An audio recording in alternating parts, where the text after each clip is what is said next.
துரியோதனன் பயத்துல எதையோ பேசிட்டு இருக்கிறத நம்ம பாட்டனார் பீஷ்மர் கவனிச்சுக்கிட்டே இருக்காரு. சரி, இவன் பதட்டத்துல நம்ம விசுவாசத்தையே சந்தேகப்படுறான், இவனுக்கு ஒரு நம்பிக்கை தரணும்னு பீஷ்மர் முடிவு பண்ணாரு. அங்கதான் அந்த முதல் அதிரடி நடக்குது. அததான் இந்த ஸ்லோகத்துல சொல்லியிருப்பாங்க.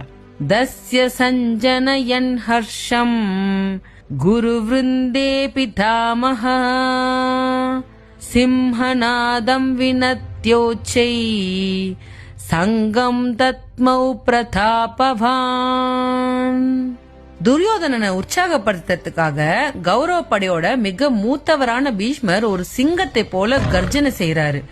அதுக்கப்புறம் தன்னோட வெள்ளை நிற சங்கினை எடுத்து ஒட்டுமொத்த போர்க்களமே நடுங்குற அளவுக்கு பயங்கரமான சத்தத்தோட சங்கம் முழங்குறாரு. தஸ்ய சஞ்சன ஹர்ஷம், அதாவது அந்த சத்தம் துரியோதனனோட இதயத்துல ஒரு பெரிய சந்தோஷத்தையும் ஒரு புது தெம்பையும் கொடுத்துச்சு. அப்பாடா, பாட்டனார் நம்ம பக்கம்தான் இருக்காரு, சண்டை ஆரம்பிக்க போறாருன்னு துரியோதனன் நிம்மதியாகிறான். ஆனா இங்க ஒரு முக்கியமான ரகசியம் இருக்கு. பீஷ்மருக்கு நல்லாவே தெரியும் அந்த பக்கம் கிருஷ்ணர் இருக்காரு, தர்மம் இருக்கு, அதனால கௌரவர்களுக்கு வெற்றி கிடைக்காதுன்னு.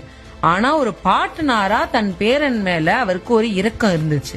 அந்த சங்கு முழக்கம் துரியோதனனுக்கு என்ன சொல்லுச்சுன்னா, மகனே, நீ தப்பு செஞ்சிருக்கன்னு எனக்கு தெரியும், நீ தோக்க போறன்னு எனக்கு தெரியும், ஆனா உன்னோட வீட்டுல சாப்பிட்டு வளர்ந்தவன் நான், அஸ்தனாபுரத்துக்காக கடமைப்பட்டவன் நான், அதனால என் உயிர் இருக்கிற வரைக்கும் உனக்காக நான் போராடுவேன் அப்படிங்கிற ஒரு எமோஷனல் மெசேஜ் தான் அந்த சத்தம்.